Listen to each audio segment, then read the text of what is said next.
This week, the HPT visits the gateway to the West here at the River City Casino in St. Louis, Missouri. Over 5,000 entrants participated from 36 different states in all of the events this week, and a prize pool worth well over $500,000 was up for grabs in the HPT's main event. Dennis Phillips, Greg Raymer, and hundreds of other hopefuls took their shot at this monster prize pool.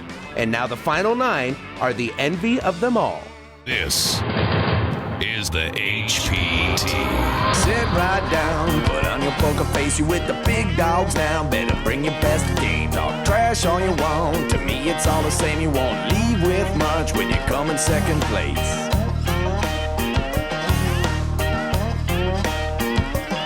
And I'm the one with the stack showing 7 to the jack. Gon' cry to your mama cause I'm sending you back. I'll be the last man standing with the money in my hand. I'll be the last man standing with the money in my hand. Last man standing with the money in my hand. I'll be the last man standing with the money in my hand.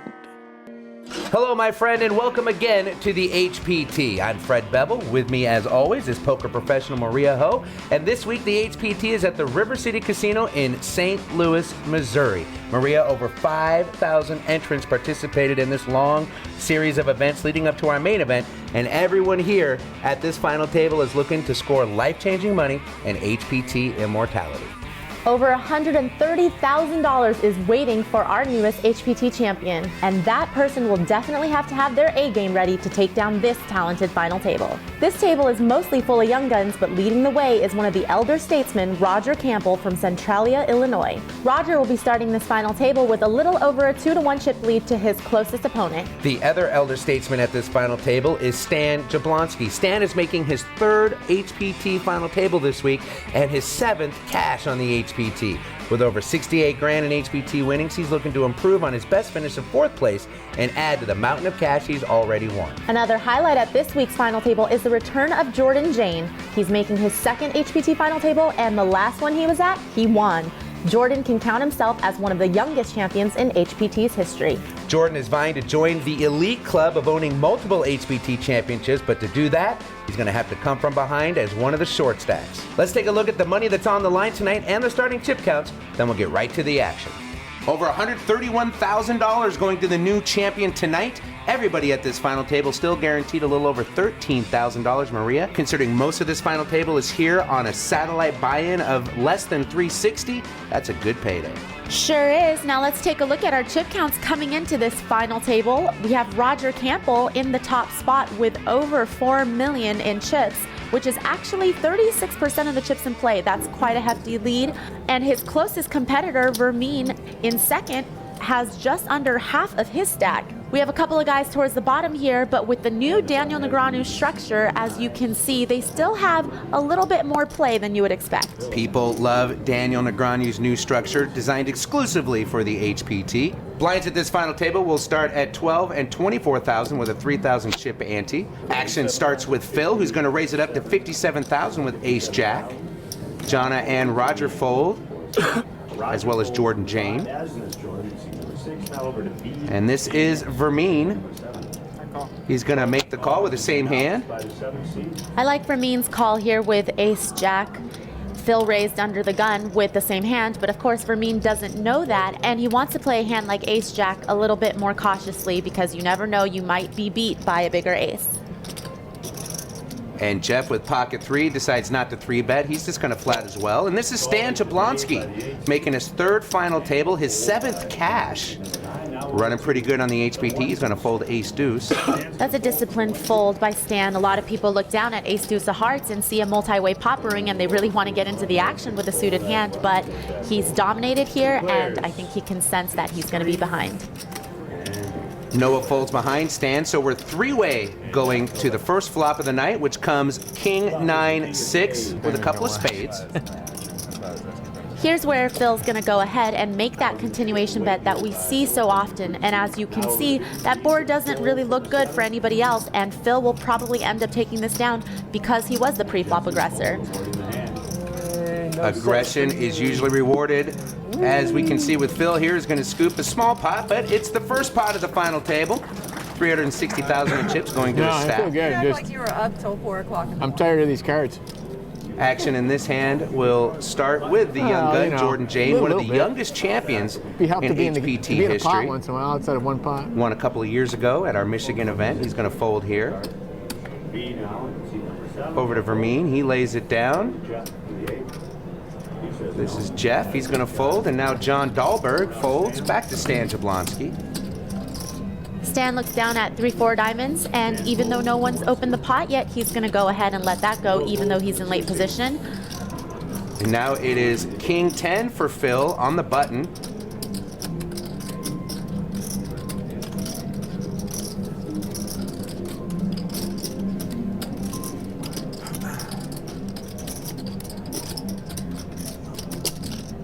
Looks like, as expected, Phil's going to raise it up, makes it 68,000. I think it's interesting to note that when Phil raised under the gun in the last hand, he made it 57,000, and now he's making it 68,000. And it's something that maybe the other players at the table should be paying attention to, is how he is changing his raise size, which is sometimes an indication of weakness when you're raising a little bit bigger than you normally are raising. Poker pro Maria Ho keeping us aware bet sizing is noticed at the poker table. We'll see if Roger can pick up on that at all, or if he just wants to get involved here. Roger in the big blind is going to go ahead and complete this raise with a suited 8-5. Maria, your thoughts on that? Do you always defend the big blind? I don't always defend the big blind. I think a lot of it has to do with player dynamic, and if he thinks Phil is a weak post-flop player, then he might want to defend with a wider range of hands. And as you can see on this 9-4 king flop, it looks like Roger is going to lead out here, which if you are going to defend with 8-5 of spades and you don't hit the flop, I kind of like that he's going to try to see if he could take this pot away from Phil. Well, he bets 92,000 into Phil, who did hit this flop. He's got top pair with a 10 kicker. Don't think that's going to get him to fold. Yeah, unfortunately for Roger, I think he had this plan to just bet into Phil and hope that he folds, but unfortunately Phil did hit this flop, and he's going to put up some resistance. Phil raised it up, and that was good enough for Roger. He's going to lay it down. Well, Maria, so far at this final table, the momentum belongs to Phil Youngclaws. More poker from the River City Casino when we come back. Welcome back to the HPT from the River City Casino in St. Louis, Missouri. Here is the updated chip count. Roger Campbell, coming in with a pretty big lead, is still maintaining that lead, as you can see. And everyone else seems to be maintaining their position coming into this final table. I think early on, people are still feeling each other out, not wanting to play big pots quite yet. Maybe we'll see a little more movement next time around. We can see in the updated chip count as well that Philip Youngclaws has gained over 300,000 in just the first couple of hands. Blinds up to 15,000, 30,000 with a 4K ante.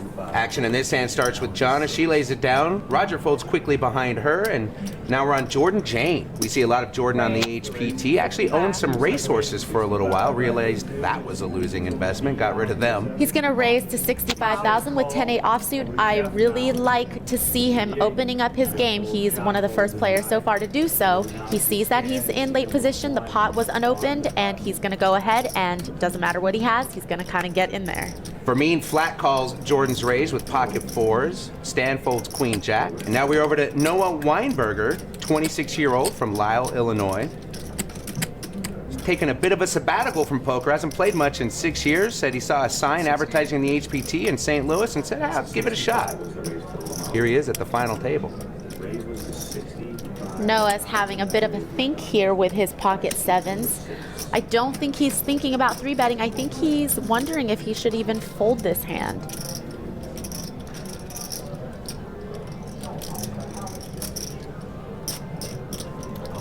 Noah is going to flat call from the small blind. And now over to the big blind of Phil.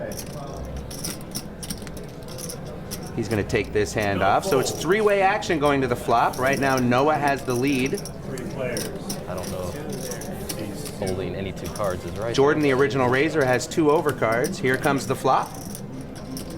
The flop is 9, queen, 5, 2 clubs. Noah is still ahead with his sevens, but I have a feeling Jordan's still going to try to take a stab at it, and he does have a gut shot straight draw. All overcards for Vermeen's pocket fours. Didn't hit the set he was hoping for.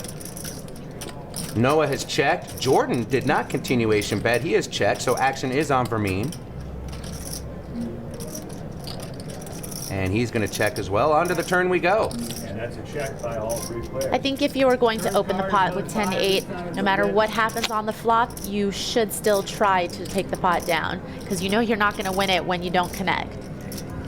Another 5 comes on the turn. Could be a scare card. He pretty much can't put Jordan on a queen. Wouldn't Jordan have let out with a queen, given 2 clubs on the board? Absolutely. So I think that Noah is now doing something called a defensive bet, which sometimes I'm not a big fan of. In this situation, I would have liked to see him check, but I think he knows he's probably ahead and he just doesn't want to give his opponents a free card. Well, Noah bets 82,000. That gets Jordan to fold, but Vermeer looks a little stubborn here with his pocket 4s. He's not believing Noah.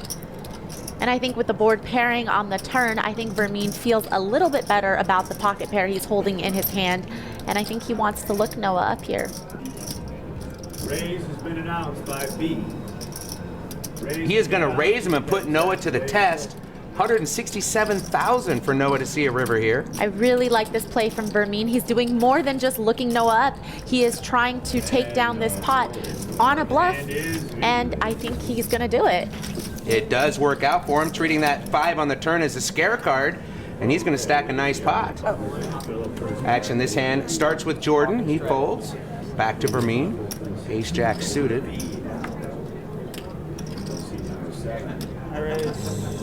He announces a raise as expected.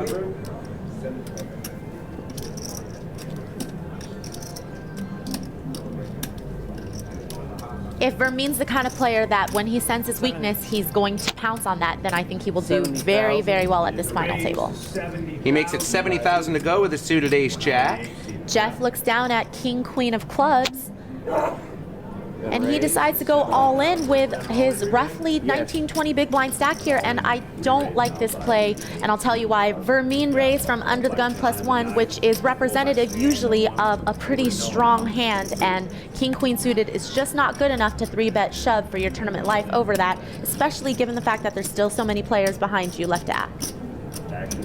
Action is folded around to Noah, who once again wakes up with a hand that's playable in this spot, in my opinion anyway, pocket 9s. It looked playable until Jeff 3-bet all in over an early position raiser. 9s don't look great in that spot, but I don't think Phil realized how marginal Jeff's hand actually is. Well, Vermeer is going to make the call. He is going to try to eliminate Jeff here. Jeff's going to be going to the flop behind, but he has 2 live cards and he has the clubs. Now, Maria, I got to tell you, king, queen, as you know, my favorite hand. Obviously, it's going to win. The flop is 9, jack, 7, rainbow. So Vermeer hits, but Jeff has the 2 overs. And he also has a gut shot to go with the 2 overs, and he hits one of his overs with a queen on the turn. Vermeer doesn't look too happy about that because unless he hits an ace or a jack on the river, Jeff is going to double through him. And the river brings an ace. Well, it's the old suck and resuck.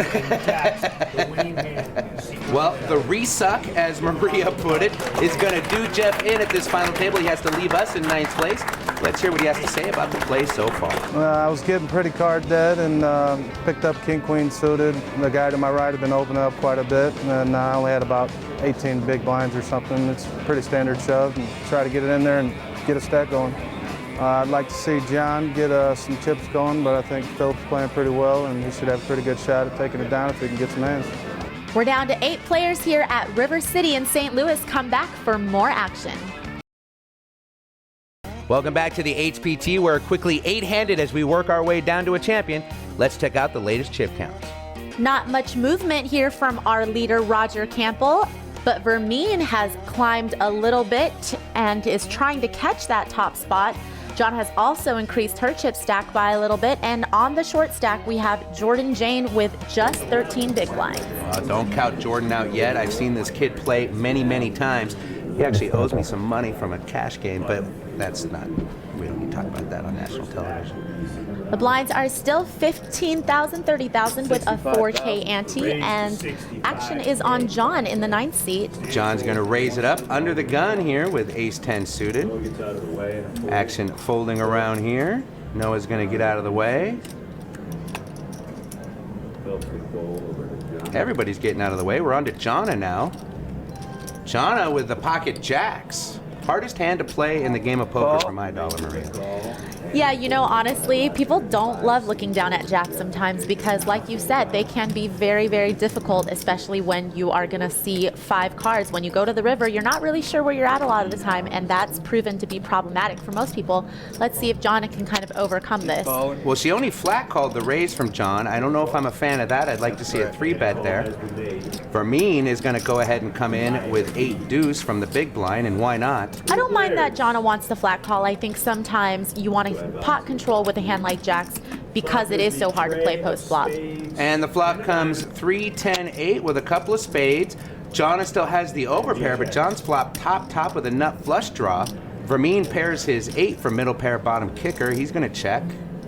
Well, John with top and a huge draw is going to c-bet this, makes it 70,000 to go. And John thinks in his mind that he smashed this flop, but little does he know Jonna still has the overpair to this board with her jacks. Jonna just flat calls the flop. Maria, thoughts on flat calling when you have an overpair to the board? I like it. I think she's played this hand so far with the idea of pot controlling. That explains why she didn't 3-bet pre-flop, and I think she's going to go ahead and stay with that path by just calling John's bet. Vermeen, however, flopping middle pair, also wants to come along here, so it's going to be 3 ways again to the turn. And the turn brings another 8. Look at this. Vermeen just launches ahead with trip 8s. John's going to slow down and check. And Jonna also checks. And the river brings a deuce, and now Vermeen, just like that, has a full house. Vermeen has turned rags into riches with this hand here with the big blind special of 8 deuce. Making it a boat, he's going to go ahead and check it over to John, hoping that he's going to bet. And John with top, and he was the original raiser, is going to fire the river, thinks he's value betting when in fact he's dust. Makes it 175,000 to go. I can't see Jonna going anywhere with the jacks. No, she absolutely didn't call the flop and check behind on the turn with any intention of folding to a bet on this river. But unfortunately, Vermeen's going to probably make it a lot more to go for both of them. I can't see him just flat calling here. You got a full house. Why not try to get some more money? And that's what he does. Interesting to see what John does with top pair, top kicker. Given the fact that Jonna called John's river bet and she has yet to act behind him, I would really like to see John make a fold here. This is a very difficult position for Vermeen to be check raising on the river on a bluff, given the fact that he's in between the two of them. He needs to be able to let this go. Well, John is marrying top pair, top kicker and putting his tournament life on the line with it. And now action moves over to Jonna, who's got an overpair to the board. She's not afraid of the flush anymore. But it's going to save her some chips, I think, because she's not going to want to overcall this. And she does make the smart lay down. Vermeen shows the full house. And John, unfortunate turn and river for him. He's going to leave us in 8th place. Let's hear what he has to think about Vermeen defending with 8 deuce.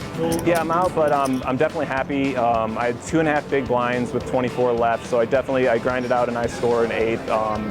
I mean, you're never happy unless you get first. Thank you, Mr. Dahlberg. We hope to see you at an HPT final table again very soon. Maria, I can't help but think about Jonna's jacks. If she raises on the flop, doesn't she get rid of 8 deuce there? Yeah, but does she want to get rid of 8 deuce? She's pretty far ahead of 8 deuce. She wasn't actually that far ahead of John's top pair and flush draw, but I still think she played the hand the best she could, and she just got unlucky. 68. Fair enough. Action in this hand is going to be opened with Phil's raise of 68,000 with a suited ace-8. Now we are over to Jonna. Jonna representing the ladies on the HPT. Interesting stat. We've had a female at almost every final table so far this season, and we crowned a female champion in Colorado as well. You know, I'm loving that. There are a lot of female poker players up and coming that are starting to get real good at the game, so boys, watch out. It's not your club anymore. All in.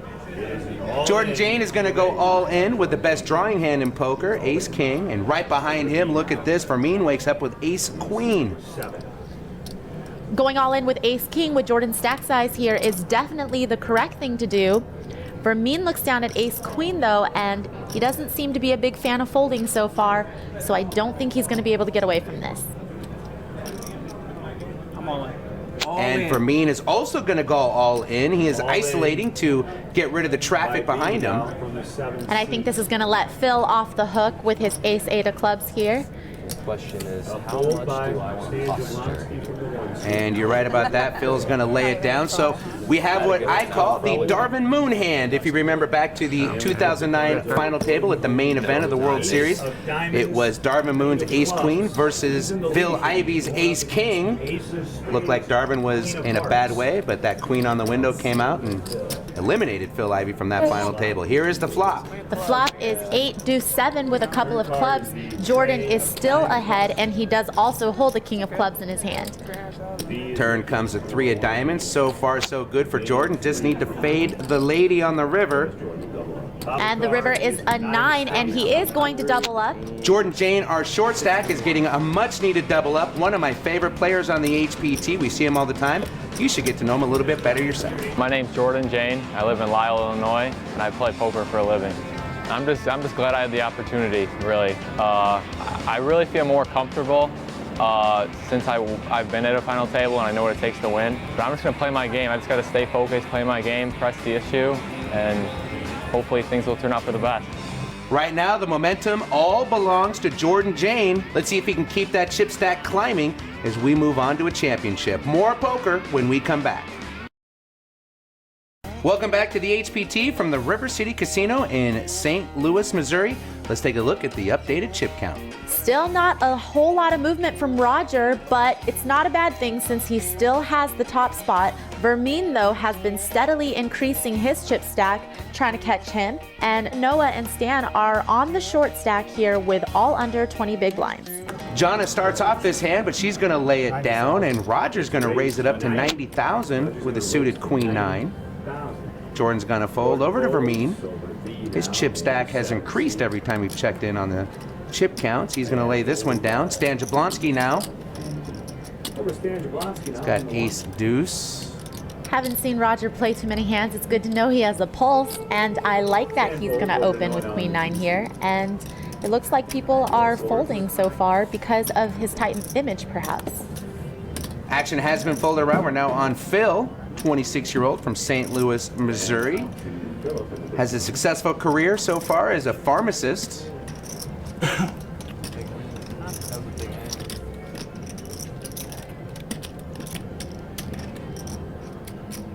He's going to go ahead and call with pocket 6s. So we're heads up going to the flop, and the flop is 8 jack 7 rainbow. Phil, after the flop, still has the lead with his pocket 6s, but Roger was the pre-flop raiser.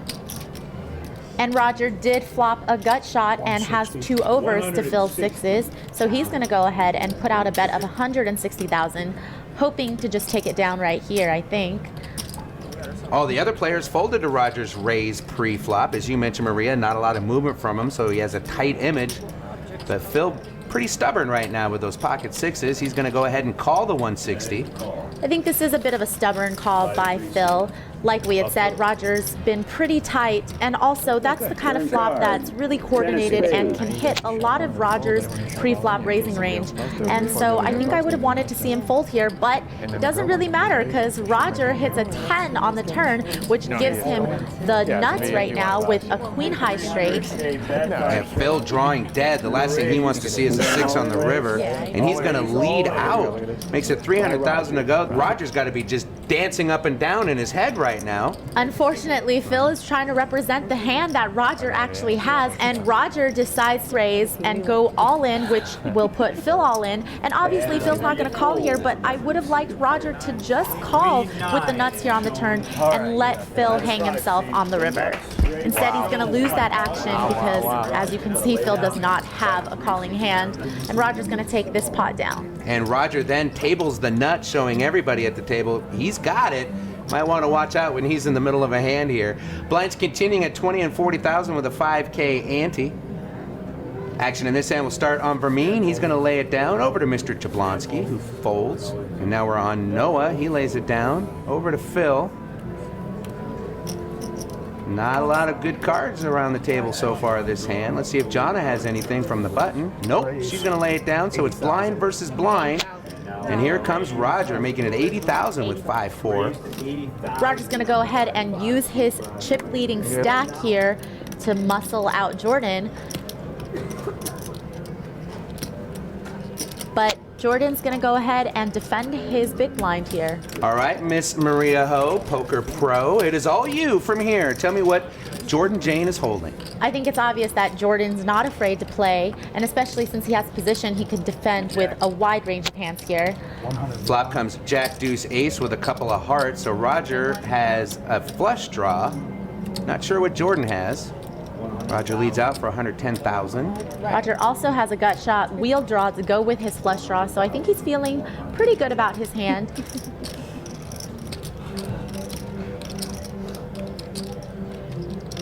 Jordan is not going to be pushed around. He makes it 250,000 to go. Maria, do you put him on an ace here? The thing is I think Jordan's just trying to muscle Roger out of this hand because it's very hard for him to have an ace. I would imagine if he has a pretty decent to big sized ace, he would have 3-bet Roger before the flop. And, you know, if he did have an ace, one could argue that he should just be calling Roger because, you know, there's not very many turns that could hurt his hand, and he kind of wants Roger to continue to bluff into him. So I kind of see that raise as a whole lot of nothing. Well, the turn comes to 7 of diamonds, and it slows Roger down. Let's see if Jordan sees that as an open door to pounce one more time and steal the pot on the flop. Or maybe he has the nuts. I don't know what he's holding.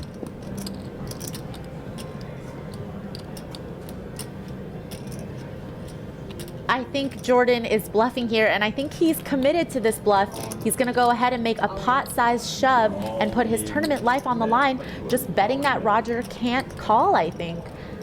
The board is pretty draw-heavy, and I feel like Jordan is trying to get Roger off of what he believes and hopes is a draw.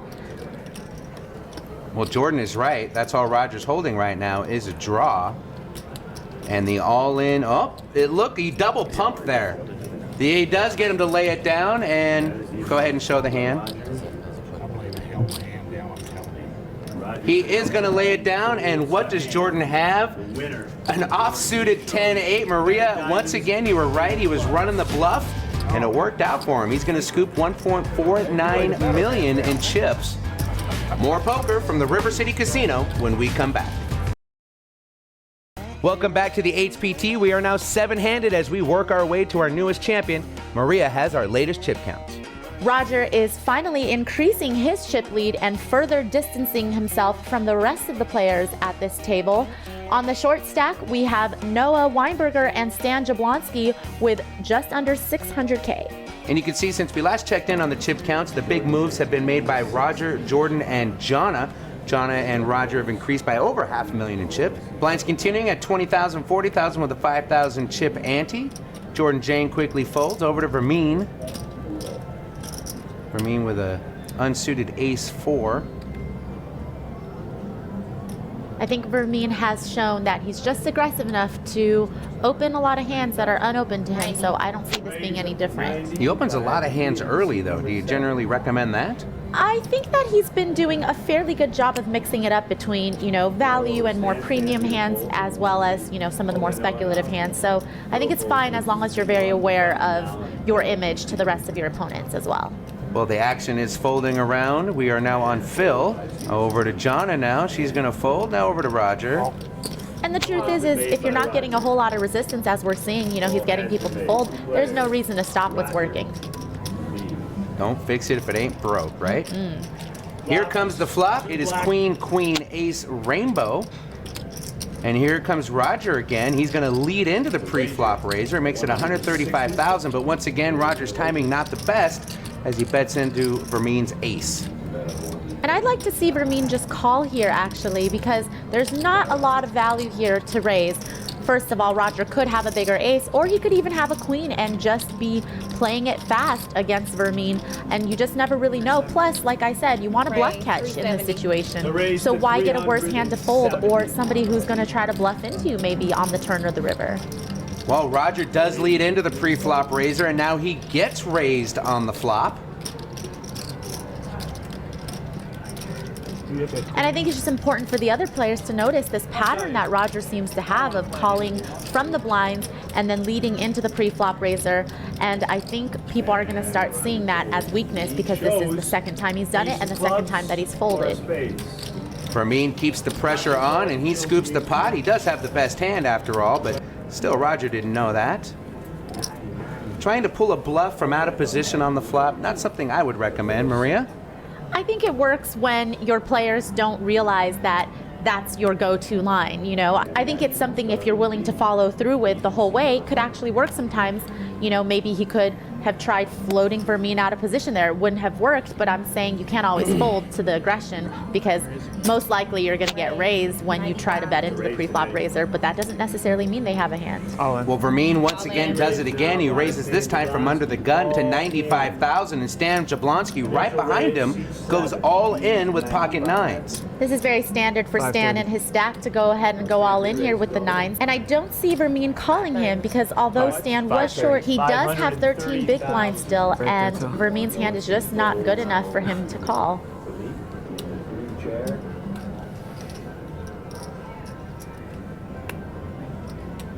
And a fold by Phillip.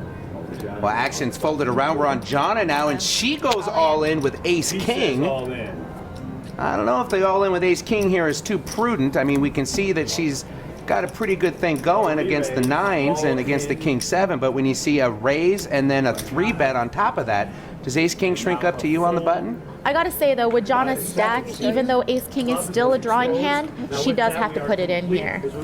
All right, well, Vermeen gets out of the way, and we see that Stan is going to the flop ahead, but Jonna, with the best drawing hand in the game, absolutely has outs. It's a flipper. Yep. Stan's got the nines going up. Jonna hoping to hit. Right in the window. Oh my goodness! Flop comes 9, queen, 9. Jablonski flops quads. Maria, that hand usually wins. Yeah, I'm gonna have to say Jonna needs the rest of the deck in order to win, and she's only gonna get 2 more cards, and she will be drawing dead here, and Stan will be doubling up. The turn and river are insignificant, and as my friend to my left says, Stan is gonna double up, and that's a much-needed double up for him. Well, I tell you, watch out when Stan Jablonski gets chips. He can be dangerous. Must be nice. Yeah. I think Jonna's just happy that she's still got some chips left over. She did have him covered, but she is very short now, and she will be looking to make a move very soon. Blinds have gone up. They're now 25, 50,000 with a 5,000 chip ante. And Stan Jablonski's going to fold over to Noah. He folds. Back to Phil. 7-4 into the muck. Over to Jonna here. Well, she follows up ace-king with pocket queens. 150. And instead of just going all in with her stack size, she's just going to raise. And honestly, if people are picking up on this, it's a little bit suspicious when somebody with a stack that should be just shoving all in pre-flop raises. I would be very weary, except if you have kings, and that is what Vermeen is looking down at right now, and he is not going to really care that Jonna has been playing this hand a little bit tricky. Vermeen with pocket kings. Boy, aggressive players picking up premium hands like this, they usually get paid. And here comes Vermeen. He is going to raise it up, makes it 395,000 to go, and here's where Jonna's expected all in comes. Can't blame her. This is just a cooler. And I love how she's tanking about it, though. She's trying to milk that call, but Vermeen's never going to go anywhere. Jonna does go all in. Vermeen makes the snap call, and here we go. It's Jonna hoping to find another lady on the board here to suck out against Vermeen's pocket kings. This is just a terrible cooler for Jonna, but let's see if the queen is going to hit a queen here. I got to admit, Marie, I'm kind of rooting for it. Here it comes, king, deuce, deuce. Oh my goodness. Again, Jonna just gets completely crushed on the flop. Vermeen has flopped a boat. The turn comes an 8, and that's going to do it. Jonna drawing dead, has to leave us in 7th place. Great run for her, though. Let's see what she has to say about her play and the general feng shui of this final table. D, you know, he could have been in there with anything. So I thought it was a good thing to have queens, you know, in his blind, but unfortunately he woke up with kings. What are you gonna do? Every elimination brings us closer to our newest HPT champion. We'll come back 6-handed right after this. Thanks for coming back to the HPT. The poker action has been fun to watch. Let's check out the latest chip counts. Of the remaining 6 players, we see that Roger is still in the lead, but Vermeen is always right behind him, trying to catch up to that top spot. And so far, he's been doing a pretty good job. With the elimination of Jonna, Noah Weinberger becomes our short stack with 570,000. Blinds continue at 25-50,000 with a 5,000 chip ante. Looks like this hand action will start on Noah, and he looks down at Rags and puts him into the muck. A3 is definitely not good enough for Noah to put in his last 11 big blinds in there. But you got to think any ace, any pair, he's looking to ship them in. What if it doesn't? Phil is going to fold. Over to Roger now, the chip leader. Roger opening the pot with a raise with Queen 3, makes it 125 to go. He is opening the pot and opening his raising range here. Queen 3 offsuit is hardly a good hand. Well, he gets action from Jordan with King 10, and Vermeen looks down at not a whole lot, but that hasn't stopped him before. Jordan flat calling here might slow him down a little bit. And he is going to get out of the way. Now we move over to Stan Jablonski. I'm surprised Jordan didn't 3-bet Roger, especially because he has position on him. And King 10 doesn't actually play that well against what Roger could or should be raising with, but we'll see how this hand develops after the flop. The flop comes Jack 9-4 with a couple of clubs. So Jordan flops a gut shot straight draw. Roger just queen high here. And he's going to go ahead and give up that lead. And I imagine Jordan is going to jump on the situation and bet and take it down, probably. Well, let's see. I agree with you. I definitely think he's going to bet. And the bet is 130,000. And I think Roger put himself in a tough situation here by not continuation betting after the flop. He is either going to have to fold or make quite the play here. Well, he is not grabbing the cards. Instead, he's reaching for chips. This would be very uncharacteristic of Roger. Probably put up a lot of red flags in Jordan's brain. And he is going to raise him. Makes it 375,000. I think Jordan earlier showing him that bluff with the 10-8 there is going to get him in trouble because Roger is not going to back down this time. And Jordan is going to have to lay down the gut shot draw. Very aggressive play from Roger. A little bit of a smirk, but he's not going to show it. Back to the action now. Blinds are still 25K, 50K with a 5K ante. There's a lot Over to Phil. over there. He's going to lay it down. Over to Roger on the button. Folds. Like homing pigeon. Jordan Jane, a raggedy hand like aces, probably going to lay this down. He's probably just thinking, how many chips can I extract from Vermeen here, knowing that Vermeen's very aggressive. And he just limps from the small blind. I love that. I love that. Watch Vermeen raise it here. I think this is a good example of Jordan picking up on players' tendencies and playing the player. And Vermeen does what was expected. He makes it 140,000 to go. Now, I would like to see Jordan just call, because if he limp re-raises here, it's going to look very strong. And I don't think as aggressive as Vermeen is, he's going to put in a 4th bet with 9-8. Back now.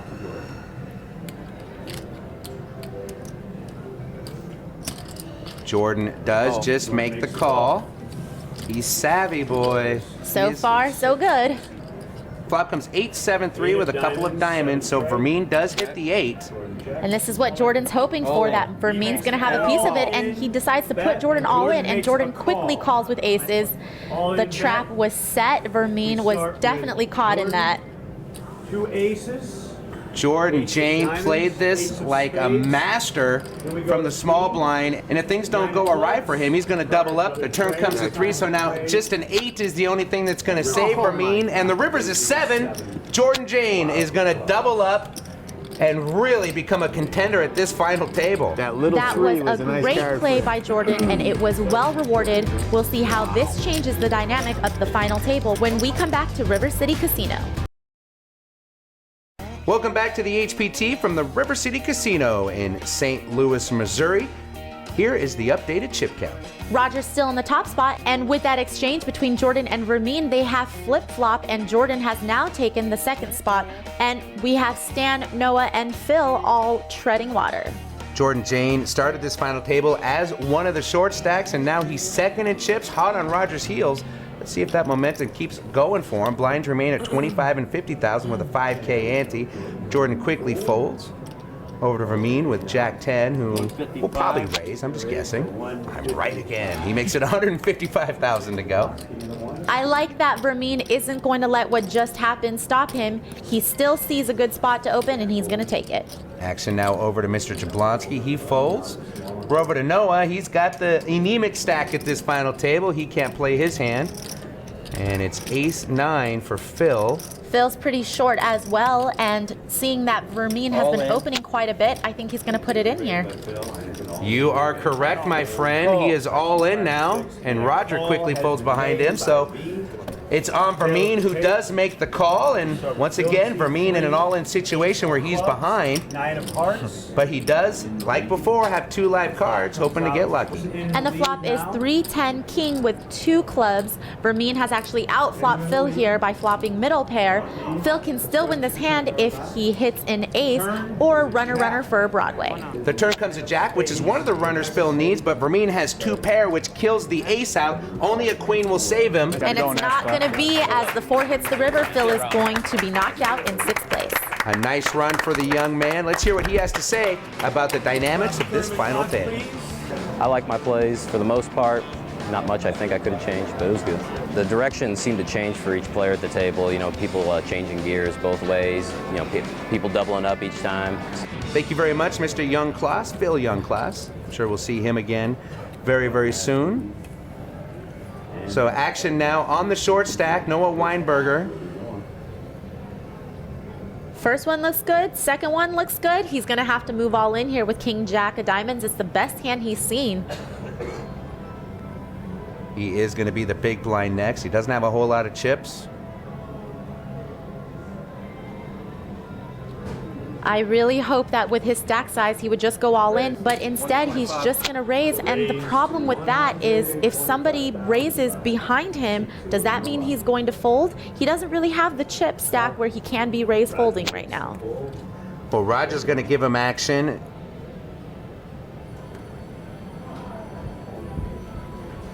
Jordan folds over to B now.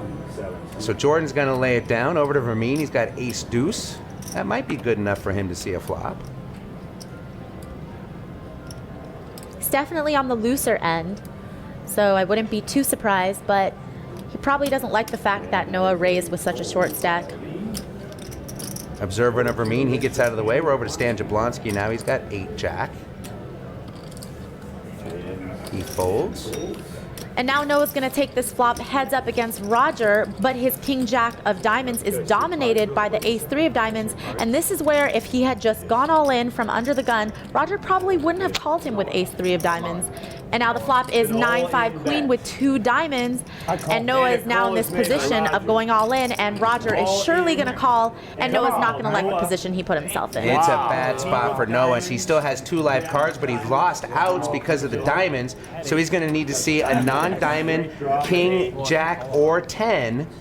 Otherwise, he is going to be our next elimination. The turn is a 5 of hearts. No help to Noah. So Noah, we know the outs, a 10, a king, or a jack, and they can't be a diamond. The river's a 6 of hearts, no help. And Mr. Weinberger is going to have to leave us in 5th place. But a great run for the young man. Didn't have a whole lot of cards. Let's hear what he thinks about tonight's final table. I wish I could have made it more exciting for people. I think I played probably 3 hands. I think at one point I probably folded maybe 40 hands in a row. I didn't get anything, you know. It was a tough run of cards, and I was in a pretty bad position the times that I did have cards. So, thanks again, Noah, and congratulations on a deep run at this week's final table. Boy, what a night it has been so far. We started with 9. We've had 5 eliminations at this final table. As a professional poker player, what is your interpretation of the play so far? Well, I really like the pace that Vermeen has set so far. He has been by far the most aggressive player at this table.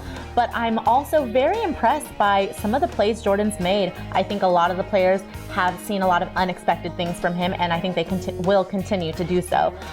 As far as Roger goes, coming in with the chip lead, I think he's become a little bit complacent, and I think in order to become the eventual champion of this tournament, he's going to have to step up to that level that the rest of the players are at. Well, four-handed poker will be an exciting thing to watch next time on the HPT. Will Jordan Jane become one of the few that have multiple championships under his belt? Will Stan Jablonski improve his best finish of 4th place at a final table? Or will Roger Campbell go wire to wire? Or maybe Vermeen will step up and surprise everybody and be our newest HPT champion? All of those questions will be answered next time on the HPT. Now, do you think you have what it takes to sit down at this final table and play for the unreal cash? Well, then log on to hptpoker.com and find an event coming to you near your neighborhood. For Maria Ho and James Larson, I'm Fred Bevel. We'll see you next time on the HPT.